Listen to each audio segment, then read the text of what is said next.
Vocês já se perguntaram como um pedaço de vidro pode salvar uma vida? O meu espelho não só salvou a minha, mas também me deu a chance de fazer justiça quando ninguém mais podia. Bom dia, meus queridos e minhas queridas. Meu nome é Ivone Aparecida da Silva. E hoje, aos 78 anos, resolvi abrir meu coração e contar uma história que carreguei em silêncio por tanto tempo que já estava pesando demais na minha alma. Nasci em Garanhuns, interior de Pernambuco, em 1947, numa casa simples de taipa que meu pai conseguiu construir juntando tostão por tostão. Era um tempo difícil, onde a gente mal tinha o que comer, mas nunca faltou amor naquela casa pequena. Meu pai, seu Antônio, era um homem de mãos calejadas pelo trabalho na roça, mas de coração macio como algodão. Já minha mãe, Dona Severina, minha mãe era outro tipo de pessoa. Desde que me entendo por gente, lembro dela reclamando da vida, da pobreza, da casa, do meu pai. Nada estava bom. Nada era suficiente. Eu tinha 5 anos quando ela decidiu que aquela vida não servia mais para ela. Numa manhã de domingo, arrumou uma trouxa de roupa, pegou meu irmão Josias pela mão, ele tinha 10 anos na época, e disse pro meu pai: Antônio, tô cansada dessa miséria. Vou tentar a vida na capital com o menino.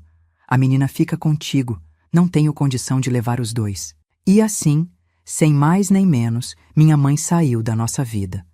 Não houve choro, não houve abraço de despedida. Ela simplesmente virou as costas e foi embora, levando meu irmão e deixando um vazio que meu pai tentou preencher com todo o amor que tinha. Vai ser só nós dois agora, minha florzinha, ele disse naquela noite, enquanto eu chorava sentindo falta do meu irmão. Mas o pai promete que vai cuidar de você direitinho, viu? E cuidou mesmo. Seu Antônio era pai e mãe para mim. Levantava de madrugada, preparava um mingau de fubá antes de ir para a roça, deixava tudo arrumadinho para quando eu acordasse. Voltava na hora do almoço, fazia uma comida simples mas gostosa e à noite sentava comigo para me ensinar as letras. Ele mal sabia ler, coitado, mas fazia questão que eu aprendesse. Estudo é a única coisa que ninguém pode tirar de você, minha filha. Ele dizia sempre, apontando as letras num jornal velho que alguém tinha dado para ele. O pai não teve essa chance, mas você vai ter. E assim cresci, na simplicidade daquela casa de taipa, com um pai que era tudo para mim.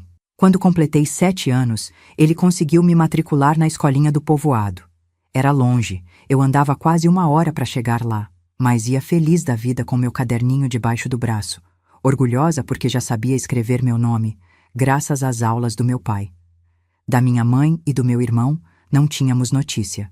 De vez em quando chegava um conhecido de Recife e dizia: encontrei a Severina por lá, tá trabalhando numa casa de família. O menino tá com ela. E só. Nenhuma carta, nenhum recado direto. Era como se tivessem sumido no mundo, como se aqueles primeiros 5 anos da minha vida fossem apenas um sonho distante. Meu pai nunca falava mal dela na minha frente. Quando eu perguntava por que minha mãe tinha ido embora, ele só dizia: sua mãe precisava buscar um caminho diferente, minha filha. Às vezes a gente precisa fazer escolhas difíceis na vida. Na época eu não entendia, mas hoje sei que ele estava tentando preservar minha imagem dela, mesmo depois de ter sido abandonado com uma criança pequena para criar. Os anos foram passando, e aquela ferida do abandono foi cicatrizando aos poucos. Eu e meu pai criamos nossa própria rotina, nosso próprio jeito de ser família. Ele me ensinou a plantar, a cozinhar, a reconhecer as ervas do mato que serviam para remédio. Eu ajudava na roça depois da escola, carregava a água da cacimba, varria o terreiro. Era uma vida simples, de muito trabalho, mas também de muito carinho.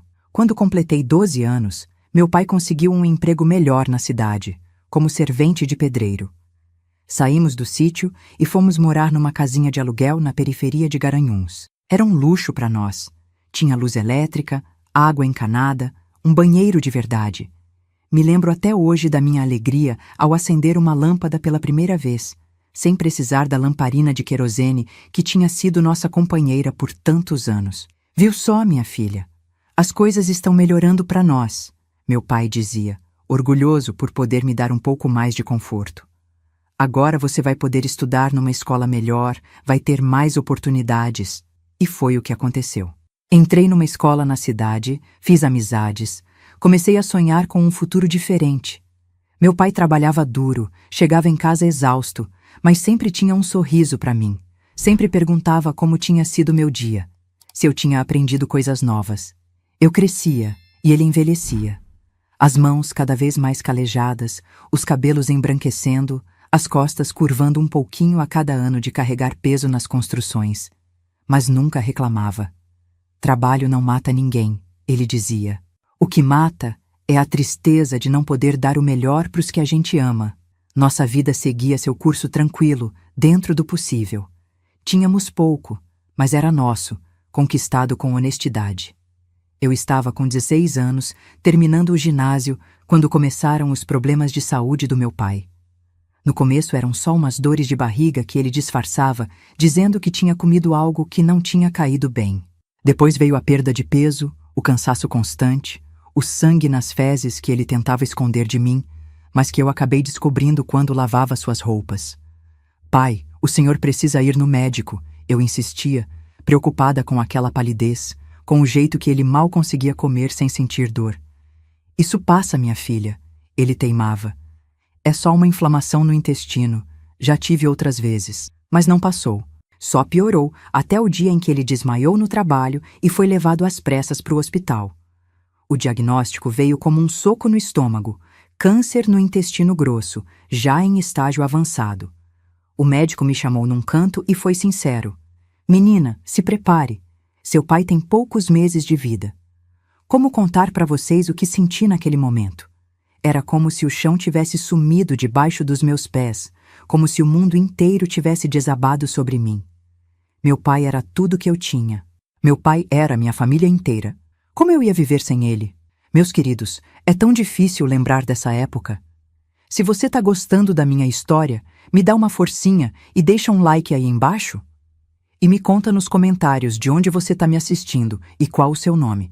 Essa vovó aqui fica feliz de saber quem tá do outro lado da tela me dando um pouquinho de atenção. E se inscreve no canal também, viu? Para não perder o restante dessa história que ainda tem muito para contar. Voltando. Meu pai ficou internado por 2 semanas, mas os médicos logo viram que não havia muito o que fazer além de controlar a dor. Pediram para levá-lo para casa, para que pudesse passar seus últimos dias no conforto do lar, junto de quem amava. E assim fizemos. Arrumei nossa casinha o melhor que pude. Improvisei uma cama na sala, porque ele já não conseguia andar até o quarto. Dei licença na escola para poder cuidar dele em tempo integral. Lavava, dava comida na boca, trocava os curativos, administrava os remédios para a dor que o posto de saúde fornecia. Minha filha, ele me disse numa noite em que a dor tinha dado uma trégua. Estou preocupado com você. O que vai ser quando eu partir? Você é menor de idade ainda. Não tem como se sustentar sozinha. Não pensa nisso agora, pai, eu respondia, engolindo as lágrimas. O senhor vai melhorar, vai ver só. Mas nós dois sabíamos que era mentira. Ele estava definhando a olhos vistos, perdendo peso, ficando cada dia mais fraco. E eu, desesperada, sem saber o que seria de mim quando ele partisse. Foi aí que ele tocou num assunto que não falávamos há anos. Minha mãe. Ivone, ele disse, a voz já fraca. Precisamos encontrar sua mãe. Quando eu partir, você vai precisar de alguém, e ela é sua família também. Protestei, claro. Aquela mulher tinha nos abandonado, tinha escolhido outro caminho, por que deveria voltar para nossa vida agora? Mas meu pai, com aquela sabedoria que só os simples têm, me convenceu. O rancor só faz mal para quem carrega, minha filha. Sua mãe errou com a gente, sim, mas todo mundo merece uma segunda chance. E você vai precisar dela. Relutante, concordei. Um vizinho que viajava para Recife com frequência se ofereceu para procurar minha mãe com os poucos dados que tínhamos, nome completo e o bairro onde tinha ido morar quando nos deixou. Por incrível que pareça, ele a encontrou. Estava morando num bairro da periferia de Recife, trabalhando como empregada doméstica. Meu irmão Josias, agora com 21 anos, vivia com ela. Quando o vizinho voltou com o endereço e a notícia de que minha mãe tinha dito que viria nos ver, senti um misto de alívio e apreensão. Alívio porque, no fundo, eu sabia que meu pai tinha razão.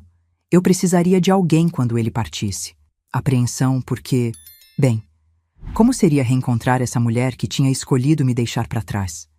Meu pai não chegou a ver esse reencontro.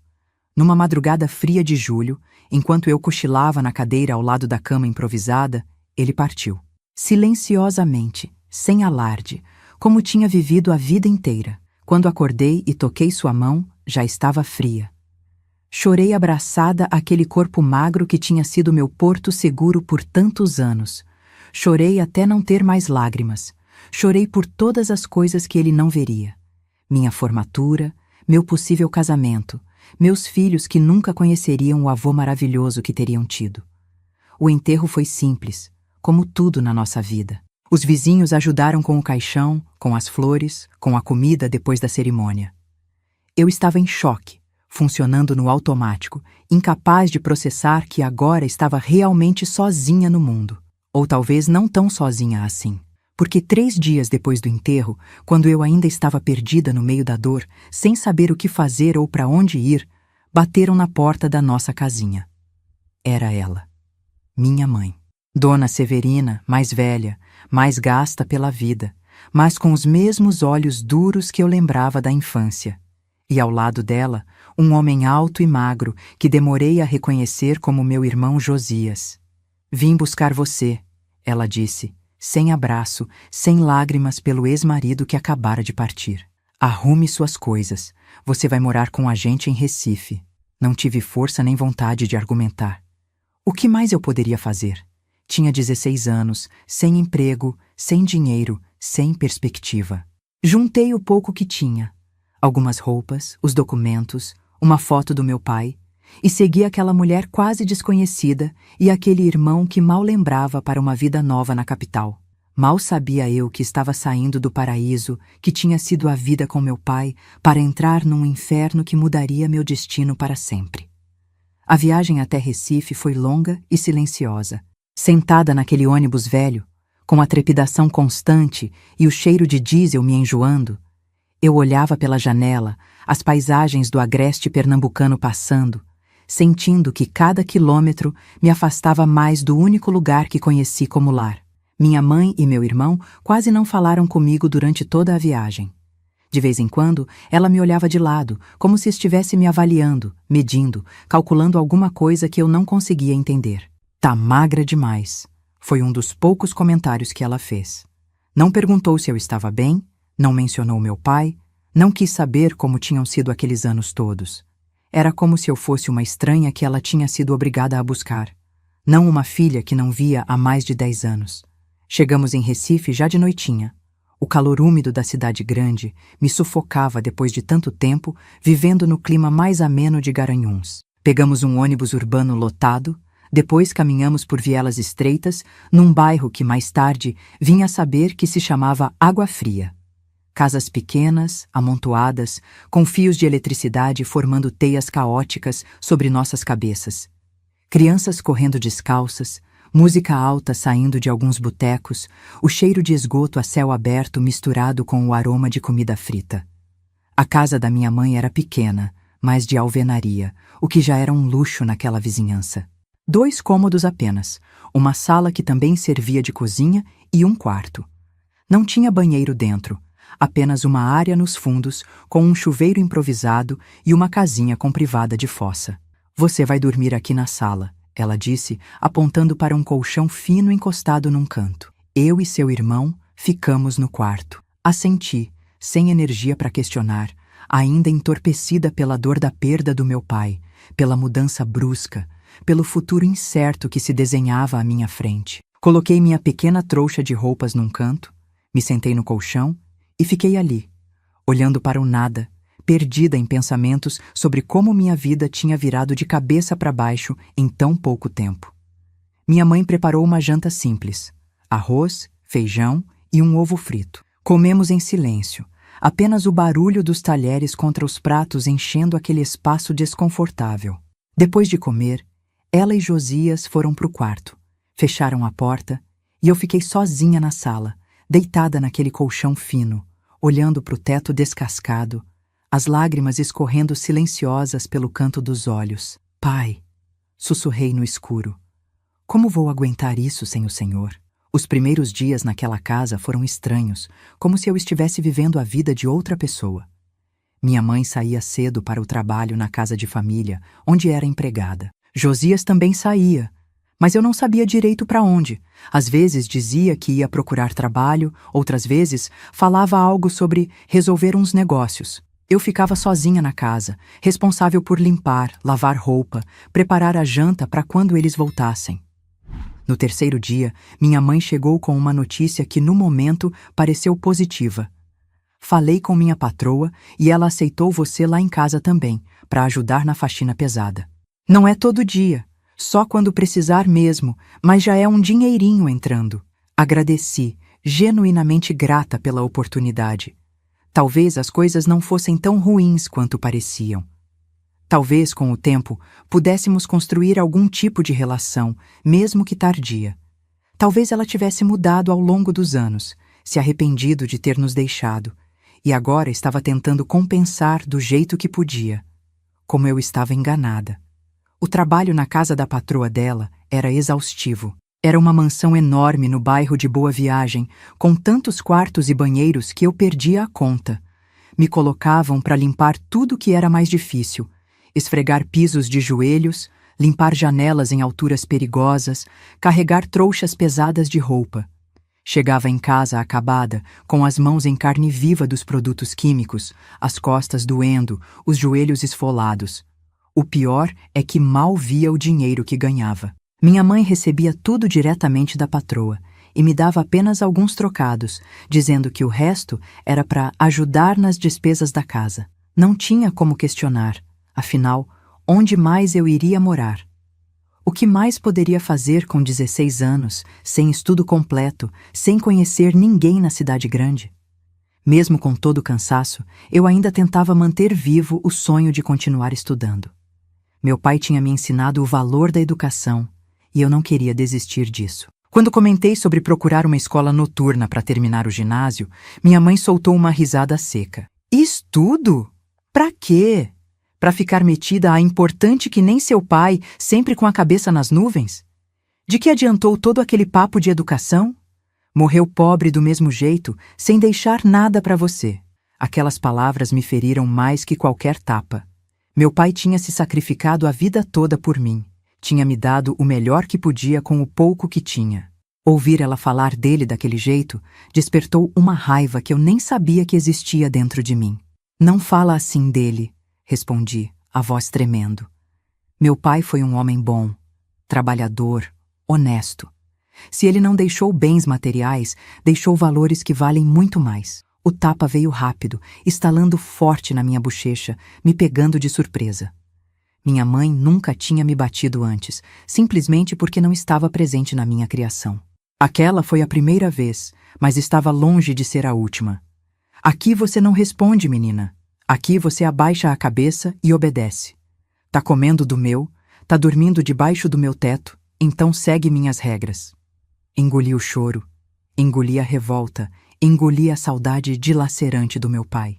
Naquele momento, entendi que tinha saído de um lar de amor para entrar numa casa de opressão. Mas o que podia fazer? Para onde iria? Como sobreviveria sozinha? Decidi aguentar.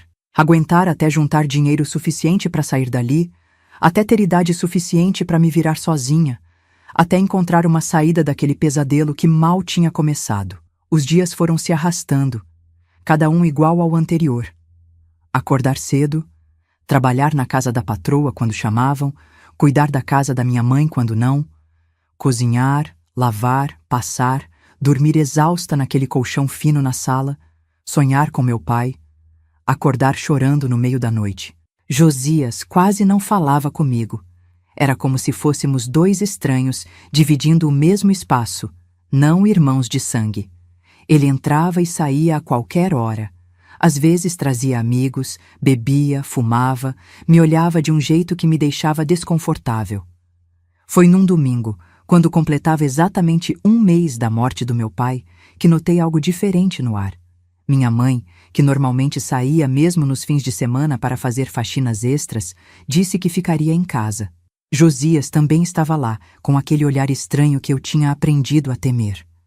Os dois cochichavam pelos cantos, paravam de falar quando eu me aproximava, trocavam olhares que não conseguia decifrar. Vá tomar um banho, menina! Minha mãe ordenou de repente, no meio da tarde. Se arrume direito. Tenho uma surpresa para você. Surpresa? Que tipo de surpresa aquela mulher amarga poderia ter para mim? Desconfiada, mas sem opção além de obedecer, fui até o pequeno banheiro nos fundos. A água fria do chuveiro improvisado me arrepiou a pele, mas já tinha me acostumado àquilo. Lavei o cabelo com o sabão de coco que servia para tudo. Esfreguei o corpo cansado, tentando imaginar que surpresa seria aquela. Talvez, pensei num lampejo de esperança, ela tivesse se tocado do sofrimento que eu estava passando. Talvez tivesse decidido me matricular numa escola, ou me dar uma folga do trabalho pesado, ou simplesmente ter uma conversa sincera, de mãe para filha, depois de tantos anos separadas. Como eu era ingênua. Voltei para dentro de toalha, pois não tinha levado roupa limpa para o banheiro. Entrei na sala esperando poder ir até meu cantinho, onde guardava minhas poucas peças de roupa, para me vestir em paz. Mas ao entrar, congelei na porta. Minha mãe estava sentada numa cadeira, com uma expressão que misturava expectativa e uma espécie de satisfação cruel. Ao lado dela, de pé, Josias me encarava com um olhar que fez meu sangue gelar. E o pior, tinha outro homem lá, um desconhecido de meia-idade, barrigudo, com um bigode grosso e cabelos ralos, me olhando de cima a baixo como se eu fosse um pedaço de carne no açougue. Quem é esse? Perguntei, apertando a toalha contra o corpo, sentindo uma vulnerabilidade que nunca tinha experimentado antes. É o seu Valdomiro. Minha mãe respondeu com naturalidade, como se fosse a coisa mais normal do mundo. Amigo do seu irmão. Veio te conhecer. Me conhecer? Daquele jeito, com aquele olhar, enquanto eu estava de toalha? Um alarme soou na minha cabeça. Algo estava muito errado ali. Deixa eu me vestir primeiro, falei, tentando passar por eles para chegar até minhas roupas. Mas Josias bloqueou meu caminho, segurando meu braço com força. A surpresa é agora, maninha, ele disse, com um sorriso que não chegava aos olhos. Mãe quer te mostrar uma coisa importante. Foi então que percebi algo que não tinha notado antes. Um espelho grande, daqueles de corpo inteiro, que nunca tinha estado ali. Estava posicionado estrategicamente num canto da sala, voltado para o pequeno sofá rasgado. O que está acontecendo aqui? Perguntei, o pânico começando a subir pela minha garganta, minhas pernas tremendo tanto que achei que cairia ali mesmo. Acontece, Ivone, minha mãe disse, levantando-se e vindo na minha direção com aqueles olhos duros que eu tinha aprendido a temer. Que já tá na hora de você aprender a ser útil de verdade nessa casa. Tá na hora de você entender como uma mulher consegue as coisas na vida. Naquele momento, entendi o horror que me aguardava. Entendi o que aquele espelho significava. Por que aquele homem nojento estava ali? Por que meu irmão me segurava com tanta força que seus dedos deixavam marcas na minha pele? Tentei gritar, tentei me soltar, tentei correr, mas onde iria? Quem me ajudaria? Numa vizinhança onde gritos eram comuns? Onde cada um cuidava da própria vida para conseguir sobreviver? Quem viria em socorro de uma menina de 16 anos contra a própria família? O que aconteceu a seguir foi o início de um pesadelo que duraria muito mais tempo do que eu poderia suportar. Um pesadelo diante de um espelho que, ironicamente, um dia se tornaria minha única esperança de salvação. Hoje você vai aprender a servir um homem, não viver que nem um carrapato sugador de dinheiro aqui em casa. Vai aprender de verdade, não que nem aquela trouxa do teu pai te ensinou. As palavras da minha mãe cortaram o ar como facas afiadas, enquanto Josias me arrastava em direção àquele sofá velho, rasgado, posicionado de frente para o espelho que nunca tinha estado ali antes. Eu me debatia, tentava me soltar, mas meu irmão era muito mais forte. Tinha crescido naqueles anos todos longe de mim. Não era mais o menino que eu lembrava brincando no quintal da nossa casa em Garanhuns. Era um homem agora, com músculos endurecidos e uma crueldade nos olhos que eu não reconhecia. Deixa eu ir, Josias, pelo amor de Deus, implorei, as lágrimas já escorrendo pelo meu rosto. Sou sua irmã. Ele apenas riu. Uma risada seca, sem humor, sem vida. Irmã, você nunca foi minha irmã. Você ficou com o velho, teve a vida boa enquanto a gente ralava aqui na capital. Agora é sua vez de trabalhar de verdade. Trabalhar? Eu já trabalhava até a exaustão naquela casa e na casa da patroa da minha mãe. O que mais queriam de mim? A resposta veio na forma daquelas mãos brutas me jogando no sofá, a toalha sendo arrancada do meu corpo com violência, me deixando exposta, vulnerável, humilhada diante daquele espelho grande que refletia meu terror. O homem, seu Valdomiro, se aproximou, lambendo os lábios grossos, os olhos pequenos brilhando com uma excitação doentia. Segura ela direito, minha mãe ordenou a Josias, e faz ela olhar para o espelho. Quero que ela veja, que aprenda como é que se faz. Não vou descrever em detalhes o que aconteceu naquela sala pequena, naquele sofá imundo, diante daquele espelho cruel. Há coisas que são pesadas demais para colocar em palavras, feridas que mesmo depois de tantas décadas ainda sangram quando tocadas. Só posso dizer que naquele dia perdi muito mais que minha inocência. Perdi a fé na humanidade, perdi a confiança em laços de sangue, perdi a esperança de que existisse qualquer bondade naquela que deveria ter me protegido. O pior não foi a violência física, embora tenha sido brutal. O pior foram os olhos da minha mãe no espelho, me observando, às vezes dando instruções, como se aquilo fosse uma aula, um aprendizado necessário. Como se ela estivesse me fazendo um favor ao me submeter àquele horror. Olha para o espelho, Ivone. Ela repetia quando eu fechava os olhos, tentando escapar pelo menos mentalmente daquele inferno. Aprende a servir um homem direito. É assim que uma mulher consegue se virar na vida. Quando finalmente acabou, quando aquele homem nojento saiu de cima de mim deixando para trás o cheiro de suor azedo e cigarro barato, fiquei encolhida no sofá, tremendo, chorando em silêncio, sentindo dores que iam muito além do físico. Josias saiu com o homem, rindo e contando piadas como se nada tivesse acontecido. Minha mãe ficou, me olhando com uma expressão que misturava desprezo e algo parecido com satisfação. Se limpa e arruma essa sala, ela disse, jogando minha toalha sobre meu corpo nu e machucado. E para de choramingar, isso foi só o começo. Seu Valdomiro pagou bem e tem outros interessados. A partir de agora você vai começar a compensar todo o dinheiro que gastei te buscando em Garanhuns. Foi como um balde de água gelada. Não tinha sido um ato isolado de crueldade. Era um plano, um negócio, uma forma de ganhar dinheiro às custas da minha dignidade, do meu corpo, da minha alma. Naquela noite, deitada no colchão fino da sala que agora parecia contaminado pelo horror que tinha testemunhado, fiz 2 promessas a mim mesma. A primeira, que encontraria um jeito de fugir dali, não importa como.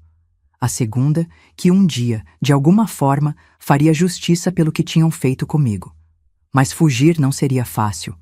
Nos dias que se seguiram, percebi que estava sendo vigiada constantemente.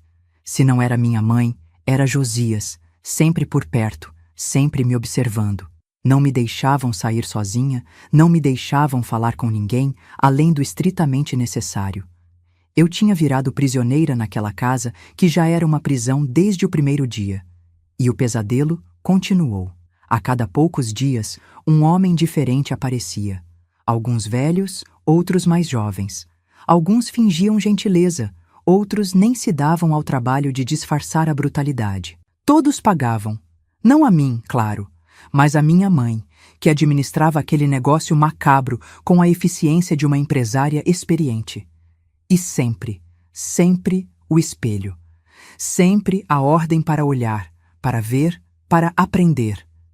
Aquele espelho retangular, com moldura de madeira escura descascada nos cantos, se tornou o símbolo do meu inferno pessoal. Eu o odiava com todas as minhas forças. Odiava o que ele me mostrava. Odiava como ele multiplicava meu sofrimento ao me forçar a testemunhar minha própria degradação. As semanas se arrastavam, cada dia igual ao anterior na sua brutalidade. Eu tentava me desligar mentalmente quando aquilo acontecia. Tentava me transportar para outro lugar, pensar no meu pai, nas tardes tranquilas em Garanhuns, em qualquer coisa que não fosse aquela realidade insuportável. Mas era difícil fugir completamente quando sua própria mãe fica ali, observando, comentando, às vezes até rindo. "Tá vendo como é fácil?" ela dizia depois, contando o dinheiro na minha frente. "Seu pai nunca te ensinou isso, né?" Ficava com aquela conversa de estudo, de trabalho honesto. "Olha quanto você ganhou para a família hoje, sem fazer esforço nenhum." Sem fazer esforço? Cada sessão daquelas me destruía um pouco mais. Cada vez que era obrigada a olhar no espelho, via menos de mim mesma, como se estivesse desaparecendo aos poucos, sendo substituída por uma casca vazia, um corpo sem alma. Josias era ainda pior. Quando estávamos sozinhos em casa, ele me olhava de um jeito que me dava arrepios. Até que um dia, depois de quase 2 meses naquele inferno, aconteceu o que eu mais temia. "Se você faz isso para estranhos, por que não para mim também?" ele perguntou, me encurralando num canto da cozinha enquanto eu lavava a louça do jantar. Tentei argumentar, implorar, dizer que éramos irmãos, que aquilo era errado em todos os sentidos possíveis. Ele apenas riu. Aquela mesma risada sem vida que tinha se tornado tão familiar quanto aterrorizante. "Irmãos, você é só uma vadiazinha que o velho preferiu ficar. A gente nem se conhece direito. E além disso," ele acrescentou, segurando meu rosto com força, os dedos apertando minhas bochechas até doer, "você nem é tão boa assim. Precisa de mais prática." Foi a primeira vez, mas não foi a última.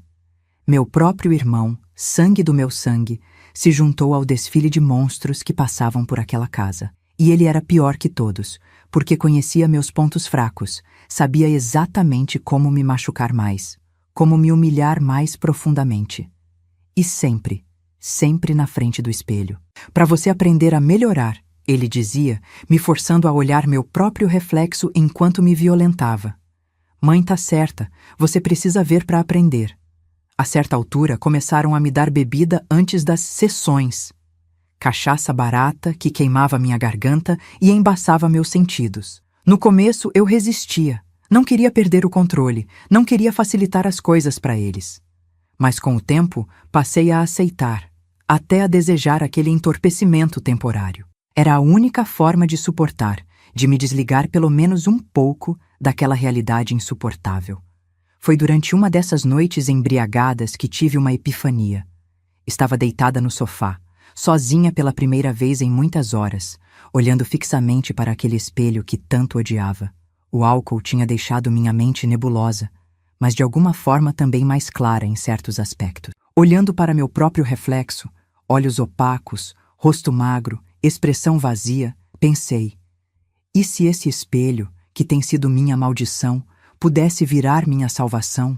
A ideia começou pequena, apenas um lampejo no meio da névoa alcoólica. Mas nos dias seguintes, foi crescendo, tomando forma, se transformando num plano. Um plano desesperado, perigoso, talvez até insano. Mas era a única esperança que tinha. Comecei a observar mais atentamente a rotina da casa, os hábitos da minha mãe e do Josias.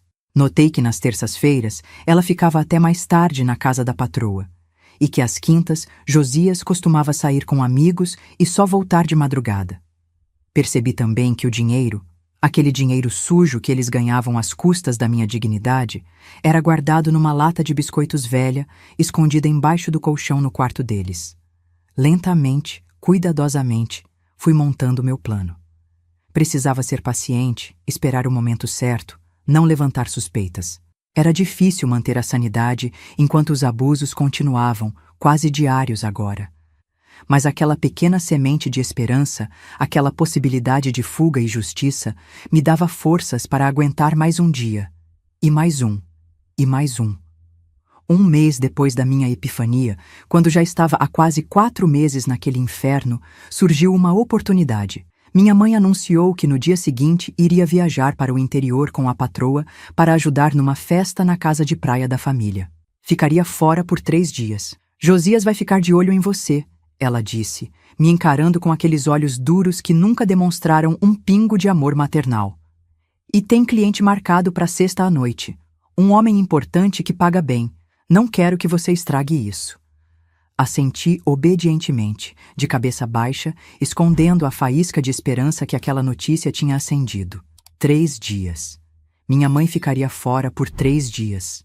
Era mais do que tinha esperado, mais do que tinha pedido em minhas orações silenciosas. Na manhã seguinte, me despedi dela, com a mesma submissão que tinha aprendido a demonstrar. Por dentro, meu coração batia acelerado, antecipando o que estava por vir. Assim que ela saiu, Josias se jogou no sofá, ligou a pequena televisão que tínhamos e abriu uma cerveja. "Vou sair com a galera hoje", ele anunciou, sem nem olhar para mim. "Não tenta nenhuma gracinha, entendeu? Se souber que você saiu dessa casa, você tá morta." "Sim", respondi baixinho. "Vou ficar aqui. Só vou arrumar as coisas e descansar." Ele me olhou desconfiado por um momento, mas logo voltou sua atenção para a TV. Eu sabia que ele sairia por volta das 7 da noite e só voltaria de madrugada, bêbado demais para notar qualquer coisa. Era a minha chance, minha única chance. Passei o dia fingindo normalidade, limpando a casa, preparando comida, agindo como a prisioneira submissa que eles pensavam que eu era. Por dentro, ensaiava cada passo do meu plano, cada movimento, cada detalhe. Quando Josias finalmente saiu, esperei mais meia hora para ter certeza de que ele não voltaria por ter esquecido algo.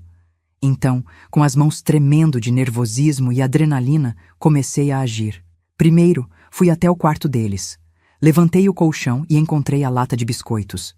Dentro, como esperava, havia uma quantidade considerável de dinheiro. O dinheiro sujo que tinham ganhado vendendo meu corpo, minha dignidade, minha alma. Peguei tudo, sem um pingo de remorso. Não era roubo, era recuperação, era justiça. Depois, fui até meu cantinho na sala, onde guardava minhas poucas coisas. Peguei a foto do meu pai, a única lembrança física que tinha dele, e um vestido simples que tinha trazido de Garanhuns. Não precisava de mais nada daquele lugar.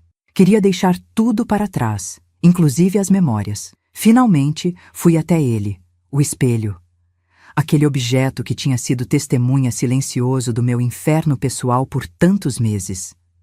Olhei para meu reflexo uma última vez. Uma menina de 16 anos com olhos que pareciam ter visto séculos de sofrimento, um rosto magro e pálido que mal reconhecia como meu. Acabou, sussurrei para meu reflexo. Acabou, e agora eles vão pagar. Com um movimento rápido, tirei o espelho da parede. Era pesado, mas a adrenalina me dava forças que não sabia que tinha. Coloquei-o no chão, com a face refletora para cima. Então, peguei o martelo que tinha separado mais cedo, escondido debaixo do sofá. Com um único golpe forte e decidido, quebrei o espelho em vários pedaços. O barulho do vidro quebrando foi como música para meus ouvidos. O som da libertação, o som da minha vida se despedaçando para poder ser reconstruída de novo. Cuidadosamente, escolhi 2 pedaços grandes e afiados, enrolei-os num pano e guardei na pequena sacola que tinha improvisado com uma fronha velha. O resto do espelho deixei lá, quebrado, um símbolo do que estava por vir. O plano inicial era simplesmente fugir. Pegar o dinheiro, os cacos do espelho e desaparecer na noite. Talvez pegar um ônibus para o sul, para o mais longe possível daquele pesadelo. Mas enquanto preparava tudo, uma ideia começou a se formar na minha mente. Uma ideia terrível, perigosa, que ia contra todos os valores que meu pai tinha me ensinado. Mas também uma ideia que parecia justa, necessária, inevitável. Eles mereciam sentir na pele um pouco do que eu tinha sentido. Mereciam olhar no espelho e ver o reflexo do mal que tinham feito. Mereciam justiça, do jeito mais brutal e poético possível. Então, em vez de fugir imediatamente, sentei no sofá e esperei. Esperei com os cacos de espelho escondidos ao meu lado, com o coração batendo tão forte que achei que sairia do peito. Esperei com uma calma estranha, uma determinação fria que nunca tinha sentido antes. Josias chegou por volta das 3 da manhã, cambaleando de tão bêbado, mal conseguindo colocar a chave na fechadura. Quando finalmente entrou, demorou alguns segundos para registrar a cena. Eu sentada calmamente no sofá, o espelho quebrado no chão, os pedaços refletindo a luz fraca da única lâmpada da sala. Que merda é essa? Ele perguntou, a voz arrastada pelo álcool. Você quebrou o espelho? Você tá ferrada, pirralha. Quando a mãe souber... A mãe não vai saber, respondi, com uma voz que não parecia minha, firme, fria, determinada. Porque você não vai contar para ela. Ele riu, aquela risada de escárnio que eu tinha aprendido a odiar. E quem vai me impedir? Você? Uma fraquinha que nem consegue se defender? Levantei-me lentamente do sofá, segurando firmemente o caco de espelho escondido na mão. Não sou mais aquela menina fraca, Josias. Você e ela cuidaram disso, não foi? Me ensinaram bem. Me fizeram olhar no espelho, lembra? Para aprender. E eu aprendi. Aprendi muito bem. Ele franziu o senho, confuso com minha atitude, provavelmente atribuindo ao álcool a dificuldade de entender o que estava acontecendo. Deu um passo na minha direção, ameaçador como sempre. Vem cá, sua vadiazinha ingrata. Vou te ensinar a não quebrar as coisas dos outros. Foi quando mostrei o caco de espelho, a ponta afiada brilhando na luz fraca. Seus olhos se arregalaram, finalmente compreendendo a gravidade da situação. O que você vai fazer com isso? Ele perguntou, a voz já não tão confiante. Vou fazer você olhar no espelho, Josias, respondi, dando um passo na direção dele. Assim como vocês me fizeram olhar tantas vezes. Só que desta vez, você vai ver seu verdadeiro reflexo. Vai ver o monstro que é. Ele tentou recuar, mas tropeçou, o álcool prejudicando seus reflexos. Caiu sentado no chão, olhando para mim com uma mistura de medo e descrença. Você não teria coragem, ele disse, mas sua voz tremeu. Teria? Perguntei, mais para mim mesma do que para ele. Depois de tudo que vocês fizeram comigo? Depois de destruírem minha vida, minha inocência, minha fé na humanidade? Você acha mesmo que não teria coragem? Dei mais um passo na direção dele, o caco de espelho firme na mão. Ele se arrastou para trás, tentando se afastar. O medo agora evidente em seus olhos. Ivone, calma, a gente pode conversar. Conversar? Agora você quer conversar? Depois de meses me tratando como um objeto, como uma coisa que vocês podiam usar e abusar? Agora você quer diálogo? Estava tão perto dele agora que podia sentir o cheiro forte de bebida em seu hálito. Vi o suor escorrendo por sua testa, o tremor em seus lábios. Vi o medo, o mesmo medo que eu tinha sentido tantas vezes nas mãos dele. Foi nesse momento, com o caco de espelho a centímetros do rosto dele, que algo estranho aconteceu dentro de mim. Uma voz, que soava muito parecida com a do meu pai, sussurrou no fundo da minha mente. Não faça isso, minha filha. Não se torne como eles. Não deixe que destruam também sua alma. Congelei, o braço erguido, o caco de espelho refletindo o terror nos olhos do meu irmão. A raiva, o ódio, o desejo de vingança ainda queimavam dentro de mim como fogo. Mas aquela voz que me lembrava de quem eu realmente era, de onde eu vinha, dos valores que tinha aprendido com o homem que me criou com tanto amor. Por favor, Josias implorou, lágrimas agora escorrendo por seu rosto. Por favor, não faz isso, Ivone. Sou seu irmão. Irmão? Repeti, a voz trêmula de emoção contida. Você nunca foi meu irmão. Um irmão protege, cuida, respeita. Você é apenas um monstro que por acaso tem o mesmo sangue que eu. E então, num movimento que surpreendeu a nós dois, abaixei o braço. Não por medo, não por fraqueza, mas por escolha. Por uma decisão consciente de não me tornar como eles, de não deixar que aquele lugar, aquelas pessoas, aquelas experiências destruíssem o último resquício de humanidade que ainda existia dentro de mim. Você não vale a pena, disse, dando um passo para trás. Nenhum de vocês vale a pena, mas eu valho, e é por isso que estou indo embora. A expressão de alívio no rosto dele foi rapidamente substituída por confusão, depois por raiva. Você não vai a lugar nenhum, ele disse, tentando se levantar, mas ainda desequilibrado pelo álcool. Vou sim, respondi calmamente, pegando minha pequena sacola. E se tentar me impedir, juro por Deus que não vou hesitar desta vez. Ergui novamente o caco de espelho, deixando claro que não estava blefando. Ele recuou, caindo sentado novamente. Ela vai te encontrar, ele ameaçou, o ódio agora evidente em sua voz. Não importa onde você vá, ela vai te achar e vai fazer você pagar. Que tente, respondi, caminhando em direção à porta. Mas diga a ela que estou levando o dinheiro. Todo aquele dinheiro sujo que vocês ganharam vendendo meu corpo. E diga também que se algum dia ela cruzar meu caminho de novo, vai desejar nunca ter me trazido para esta casa. Antes de sair pela porta, olhei uma última vez para trás, para o espelho quebrado no chão, para o meu irmão caído entre os cacos, para aquela sala pequena que tinha sido meu inferno particular por quase 4 meses. Adeus, Josias, disse, com uma calma que vinha da certeza de estar fazendo a coisa certa. Espero que um dia você olhe no espelho e veja o monstro que se tornou, e que essa visão te atormente pelo resto da vida, assim como me atormentou.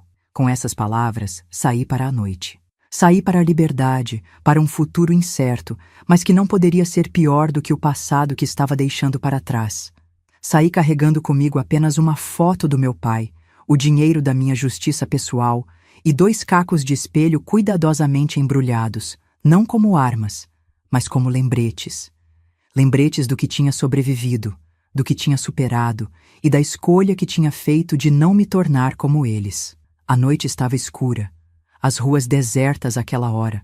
Caminhei rápido, sem olhar para trás, guiada apenas pela luz fraca dos postes e pela determinação de encontrar um lugar onde pudesse recomeçar, onde pudesse, aos poucos, reconstruir os cacos da minha vida, assim como os cacos daquele espelho que carreguei comigo. E enquanto caminhava, senti que meu pai estaria orgulhoso. Não pela raiva, não pelo ódio, não pelos pensamentos de vingança que tinha nutrido, mas pela escolha final, pela decisão de manter minha humanidade intacta, mesmo depois de tudo. De não permitir que aqueles que tinham tentado me destruir tivessem sucesso. De seguir em frente, ferida, mas não quebrada, marcada, mas não derrotada. A madrugada estava fria, mas dentro de mim ardia uma chama que ninguém mais poderia apagar. A chama da liberdade, da dignidade recuperada, da chance de reconstruir minha vida nos meus próprios termos.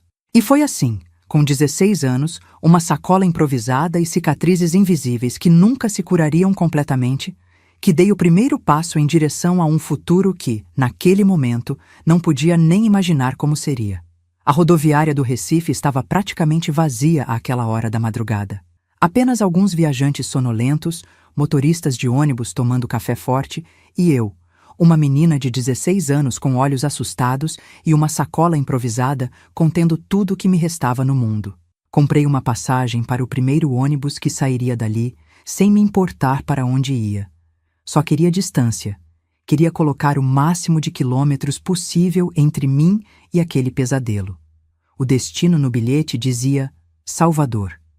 Nunca tinha estado na Bahia, não conhecia ninguém lá, não fazia ideia do que me esperava.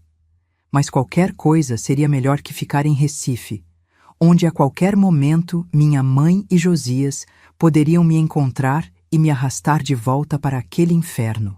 Sentada na última fileira do ônibus, abraçada à minha pequena sacola, observei as luzes de Recife ficando para trás enquanto o veículo ganhava a estrada. Não senti alívio imediato, nem alegria, nem mesmo esperança. Estava entorpecida, como se meu corpo e mente tivessem criado uma barreira para me proteger da avalanche de emoções que, eu sabia, eventualmente viria. As cenas dos últimos 4 meses passavam como flashes na minha mente, fragmentadas, dolorosas demais para serem processadas por inteiro. O primeiro homem, a primeira vez que fui forçada a olhar no espelho, a voz da minha mãe dizendo: "Aprenda a servir um homem." As mãos brutas de Josias, os olhares, os hematomas que tentava esconder, a sensação de estar desaparecendo um pouco a cada dia. Em algum momento da viagem, o cansaço me venceu e caí num sono inquieto, povoado de pesadelos onde espelhos se quebravam e os cacos se transformavam em monstros que me perseguiam. Acordei sobressaltada quando o motorista anunciou nossa chegada a Salvador, depois de quase 14 horas de viagem. A rodoviária de Salvador era maior, mais movimentada que a de Recife, cheia de cores e sotaques diferentes. Me senti imediatamente perdida. uma formiguinha insignificante num mundo grande demais e indiferente à minha dor. Para onde ir? O que fazer? Como sobreviver numa cidade desconhecida, sem ninguém para me ajudar? Sentei num banco e contei o dinheiro que tinha pegado da lata de biscoitos. Era uma quantia considerável, mais do que jamais tinha visto na vida. Suficiente para alugar um quarto simples por alguns meses, talvez, até conseguir um trabalho e me estabelecer. Mas onde encontrar esse quarto? Como uma menina de 16 anos, sozinha, conseguiria alugar qualquer coisa sem levantar suspeitas? Moça, tá perdida? A voz me assustou. Era uma senhora negra, de cabelos grisalhos e rosto marcado pelo tempo, que vendia fitinhas do Senhor do Bonfim numa mesinha improvisada perto do meu banco. Hesitei antes de responder. Minha experiência recente tinha destruído qualquer confiança que pudesse ter nas pessoas. "Tô procurando um lugar para ficar", respondi finalmente, a voz baixa, os olhos vigilantes. A senhora me examinou por um momento, seus olhos escuros parecendo enxergar além da minha aparência. Além do rosto magro, das olheiras profundas, da postura defensiva. "Você fugiu de casa, não foi?" Ela perguntou, sem julgamento na voz. Não respondi, mas meu silêncio foi resposta suficiente. "Deve ter seus motivos", ela continuou, assentindo como se conversasse consigo mesma. "Uma menina não sai por aí sozinha, a não ser que o que deixou para trás seja pior que o desconhecido." Senti lágrimas queimando nos olhos, mas as segurei. Tinha chorado demais nos últimos meses. Lágrimas não resolviam nada. "Minha filha tem uma pensão lá no Pelourinho", a senhora disse após um momento de silêncio. "Não é nada chique, mas é limpo e seguro. Ela talvez possa te dar um quarto em troca de ajuda na limpeza e na cozinha. Se você quiser, posso te levar até lá." Desconfiei, claro. Depois de tudo que tinha passado, como não desconfiar? Mas algo naquela senhora, na sinceridade do seu olhar, no jeito simples de falar, me deu coragem para aceitar. E além disso, que escolha eu tinha? Ficar vagando pelas ruas de uma cidade desconhecida? Dona Dalva, esse era o nome dela, me levou até a pensão da filha, um casarão antigo no coração do Pelourinho, com paredes descascadas, mas limpas, corredores estreitos e uma escada de madeira que rangia a cada passo. O lugar tinha cheiro de café fresco e alfazema, e abrigava uma mistura curiosa de estudantes, trabalhadores e alguns turistas econômicos. Zulmira, a filha de Dona Dalva, era uma mulher forte, de voz potente e gestos largos.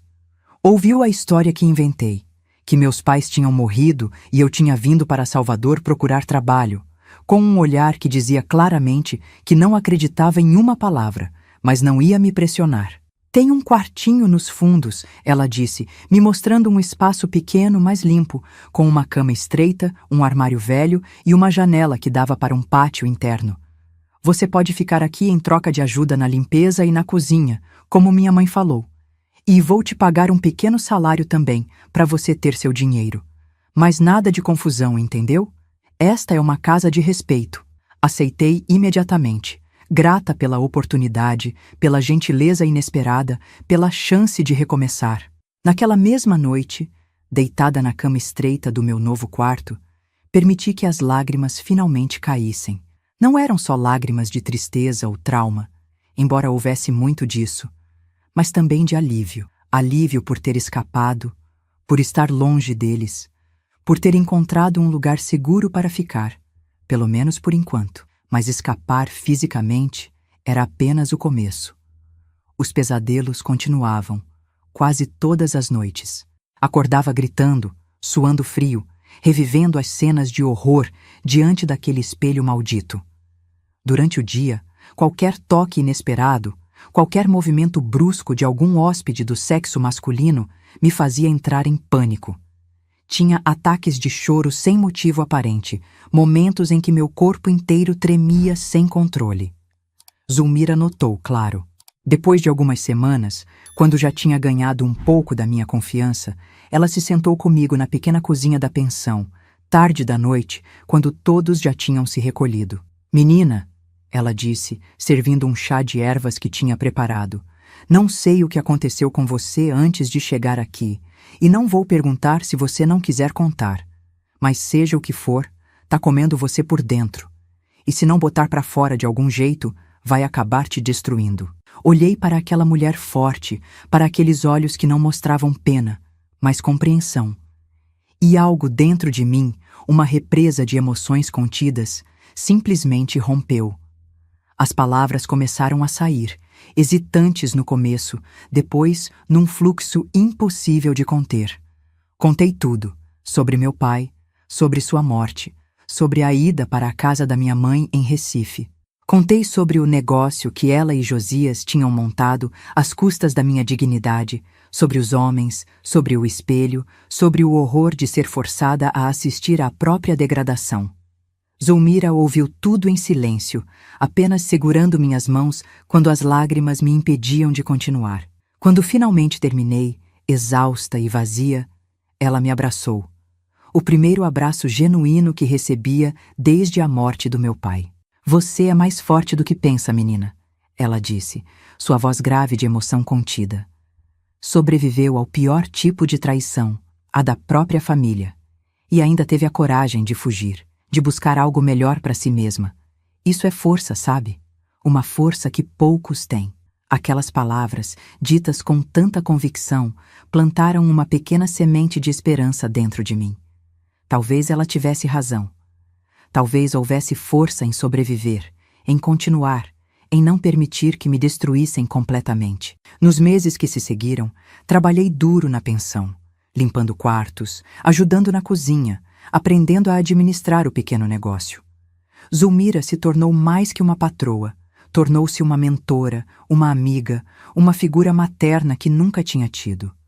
Você precisa estudar, ela insistia, vendo meu interesse pelos livros que alguns hóspedes deixavam para trás. Tem uma escola noturna lá no centro.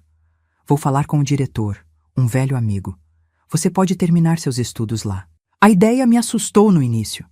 Voltar a uma sala de aula, interagir com outras pessoas, me expor ao mundo exterior depois de tudo que tinha passado? Mas Zulmira era persistente. A educação é a única coisa que ninguém pode tirar de você, ela dizia, sem saber que estava ecoando as exatas palavras do meu pai. E assim, quase um ano depois de chegar a Salvador, voltei a estudar. Estava atrasada, claro, tinha perdido quase 2 anos de escola. Mas o diretor, compreendendo minha situação, embora não soubesse todos os detalhes, me permitiu fazer provas de recuperação, assistir a aulas extras, compensar o tempo perdido. Estudar se tornou minha fuga, minha terapia, minha vingança silenciosa contra aqueles que tinham tentado me reduzir a um objeto. Cada livro que lia, cada conhecimento que adquiria, cada nota boa que tirava, era como um pequeno triunfo, uma afirmação de que eles não tinham conseguido destruir minha mente, minha alma, meu futuro. Mas os traumas não desapareceram completamente, claro.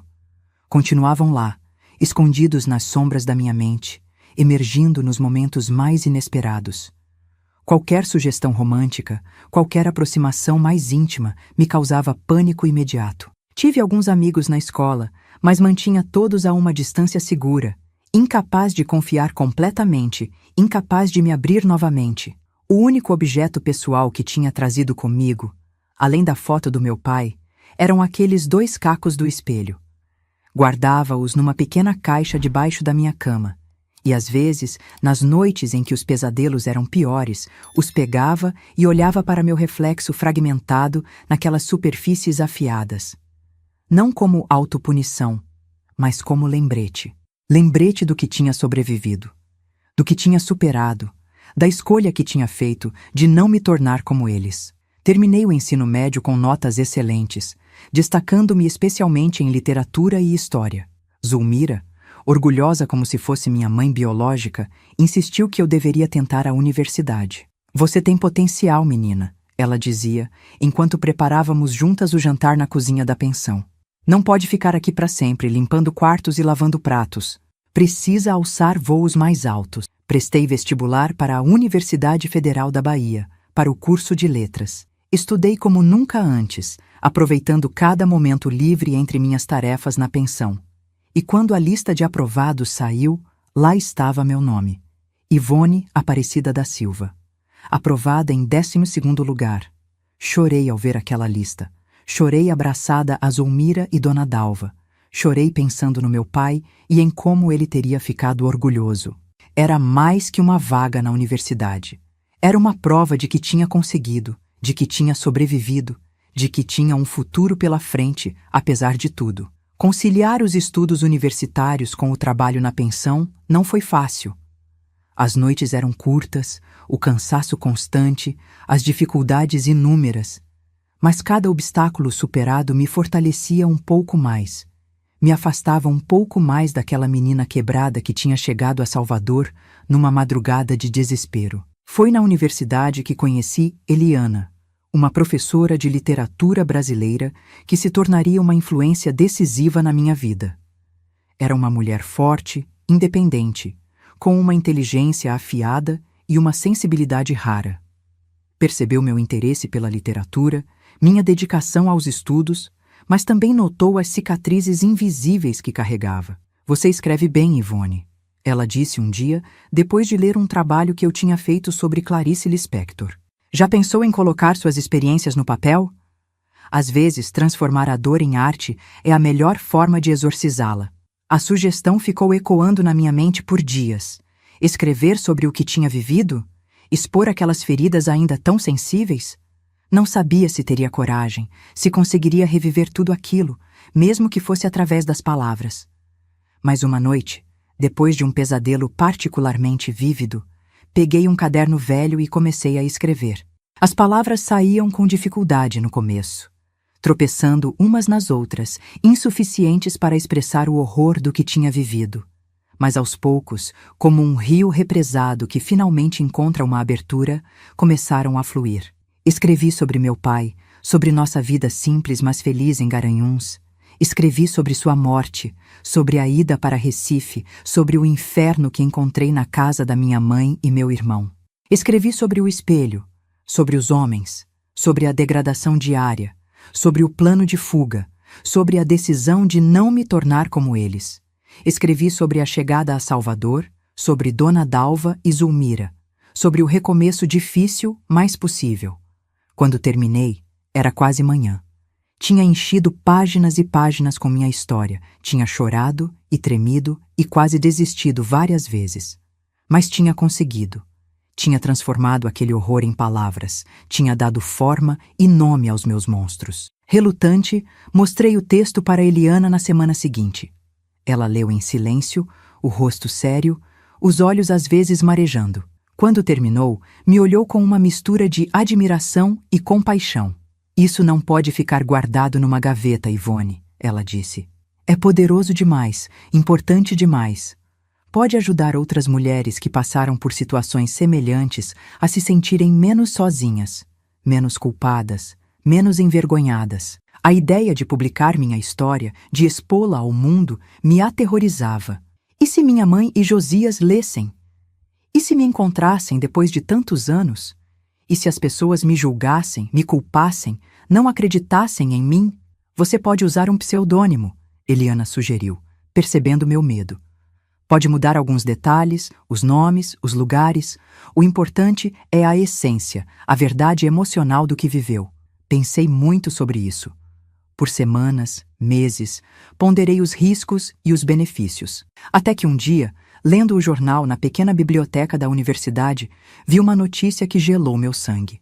Mulher e filho presos em Recife por tráfico humano e exploração sexual de menores. A foto mostrava minha mãe e Josias sendo levados por policiais, de cabeça baixa, algemas nos pulsos. A reportagem detalhava como eles tinham sido descobertos. Uma menina de 15 anos tinha conseguido fugir e denunciá-los. A polícia encontrou outras 3 meninas na casa, todas em situação semelhante à que eu tinha vivido anos antes. Sentimentos contraditórios me invadiram. Alívio por eles terem sido finalmente pegos, por terem sido impedidos de fazer com outras o que tinham feito comigo. Raiva por não ter sido eu a denunciá-los, por ter simplesmente fugido em vez de buscar justiça. Culpa por aquelas outras meninas, que talvez pudessem ter sido poupadas se eu tivesse tido a coragem de ir à polícia quando escapei. E foi esse último sentimento, a culpa, que finalmente me deu coragem para seguir o conselho de Eliana. Se minha história pudesse ajudar uma única menina a evitar o que passei, ou a encontrar forças para escapar de uma situação semelhante, ou simplesmente a se sentir menos sozinha em sua dor, então valia a pena o risco, valia a pena a exposição. Trabalhei com Eliana por meses, transformando meu relato cru em um livro propriamente dito. Mudei nomes, alterei alguns detalhes para proteger minha identidade, mas mantive a essência, a verdade emocional, o horror real do que tinha vivido. E escolhi um título que capturava a dualidade da minha experiência: Cacos de Espelho. O livro foi publicado por uma pequena editora de Salvador quando eu estava no último ano da faculdade. Não foi um best-seller, não apareceu nas grandes vitrines das livrarias, mas encontrou seu caminho até as mãos de quem precisava lê-lo. Começou a circular em grupos de apoio a mulheres vítimas de violência, em abrigos, em organizações que lutavam contra o tráfico humano e a exploração sexual. E as cartas começaram a chegar. Cartas de mulheres e algumas meninas que se identificavam com minha história, que tinham vivido horrores semelhantes ou até piores, que encontraram nas minhas palavras um eco de sua própria dor, mas também um vislumbre de esperança. Esperança de que era possível sobreviver, de que era possível reconstruir a vida depois do inimaginável, de que as cicatrizes podiam eventualmente se tornar marcas de força, não apenas de trauma. Cada carta que recebia era como um pequeno milagre, uma confirmação de que minha decisão tinha sido correta, de que expor minhas feridas mais profundas tinha valido a pena. E cada resposta que escrevia era uma forma de cura, para mim e para elas. Era como se, através daquelas trocas, estivéssemos todas juntas, transformando nossos cacos de espelho em algo novo, algo belo, algo que refletia não apenas o horror do que tínhamos vivido, mas também a luz incrível de nossa sobrevivência. Me formei em letras com honras, sob o olhar orgulhoso de Zulmira e Dona Dalva, que considerava minha família escolhida. O livro, embora modesto em vendas, me abriu portas que nunca imaginei possíveis. Fui convidada para dar palestras em escolas, em organizações não governamentais, em eventos sobre direitos das mulheres. Minha voz, que tinha sido silenciada de forma tão brutal na adolescência, agora encontrava ouvidos atentos, corações abertos. E foi numa dessas palestras, num evento sobre literatura e trauma em São Paulo, que conheci Carlos. Ele era psicólogo, trabalhava com vítimas de abuso, tinha lido meu livro e queria conversar sobre como a escrita podia ser uma ferramenta terapêutica. Era um homem gentil, de voz calma e olhos bondosos, que me lembrava um pouco meu pai na maneira cuidadosa de falar, no respeito genuíno que demonstrava. Conversamos por horas naquele dia e trocamos e-mails nas semanas seguintes. Falamos sobre livros, sobre trabalho, sobre as pequenas alegrias do cotidiano. Nunca sobre romantismo, nunca sobre intimidade, como se ele intuitivamente soubesse que essas eram águas perigosas para mim, terrenos minados que eu ainda não conseguia navegar. Nossa amizade cresceu lentamente, cuidadosamente, construída sobre alicerces de respeito mútuo e conversas honestas. Demorei muito tempo para confiar nele completamente, para deixar cair as barreiras que tinha erguido ao redor do meu coração. Mas ele foi paciente, nunca me pressionou, nunca exigiu mais do que eu estava pronta para dar. E assim, quase 10 anos depois de fugir daquele inferno em Recife, encontrei algo que achei que jamais seria possível. Amor. Um amor diferente de tudo que conhecia. Um amor que não machucava, não humilhava, não exigia. Um amor que curava, que respeitava, que compreendia. Carlos e eu nos casamos numa cerimônia simples em Salvador, com Zulmira, Dona Dalva e alguns poucos amigos como testemunhas. Não usei branco. Escolhi um vestido azul claro, da cor do céu numa manhã de verão. Não tive pai para me levar ao altar, mas caminhei de cabeça erguida, guiada pela minha própria força, pela minha própria escolha. Nossa vida juntos foi construída com cuidado e paciência. Tivemos uma filha, a quem demos o nome de Antônia, em homenagem ao meu pai. E quando ela nasceu, olhando para aquele rostinho perfeito, para aqueles olhinhos curiosos que ainda não conheciam a maldade do mundo, fiz uma promessa silenciosa.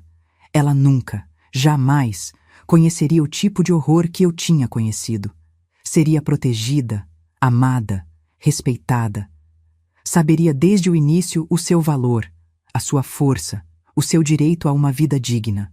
Os anos foram passando, e a dor do passado, embora nunca tenha desaparecido completamente, foi se transformando em algo diferente. Não era mais um ferimento aberto, sangrando ao menor toque. Era mais como uma cicatriz antiga, ainda visível, ainda sensível em certos dias, mas não mais debilitante, não mais definidora. Continuei escrevendo, não apenas sobre trauma e dor, mas também sobre cura, sobre recomeços, sobre a incrível capacidade humana de encontrar luz mesmo nas trevas mais profundas. Publiquei outros livros, dei mais palestras, trabalhei com organizações que ajudavam mulheres e meninas em situação de vulnerabilidade. E guardei aqueles 2 cacos de espelho, não mais como lembrete do horror, mas como símbolo da minha jornada, da minha força, da minha capacidade de transformar até mesmo os instrumentos da minha tortura em ferramentas de libertação. Hoje, aos 78 anos, olho para trás e vejo uma vida que, apesar de seu início trágico, foi rica, significativa, plena. Uma vida que talvez não teria escolhido, mas que escolheu a mim e que consegui de alguma forma transformar em algo belo e valioso.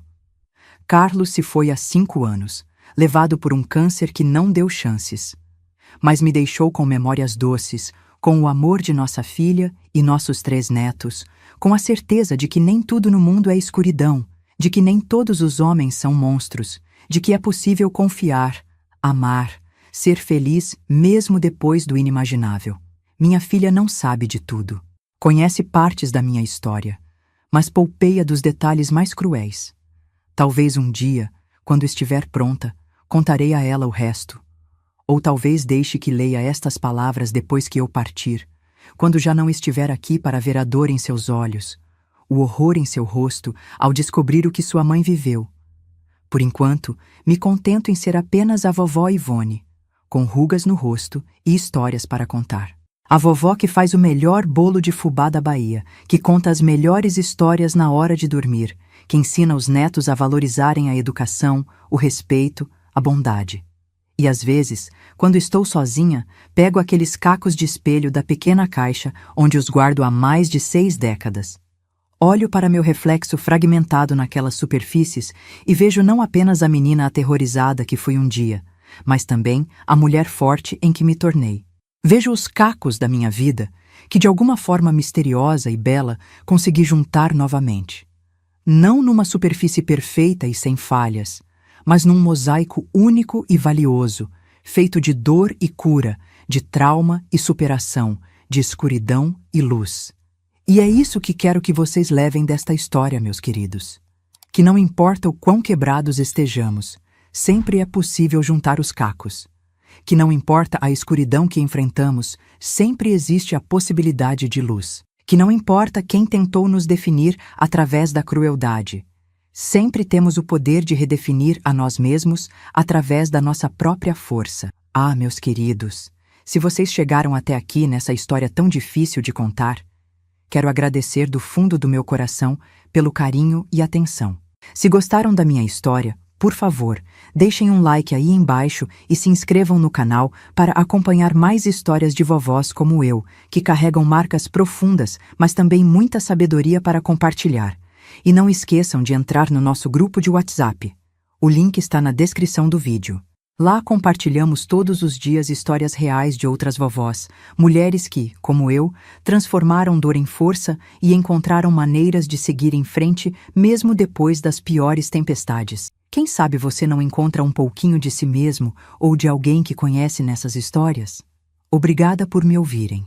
Esta vovó aqui fica com o coração quentinho, sabendo que não está mais sozinha com suas memórias.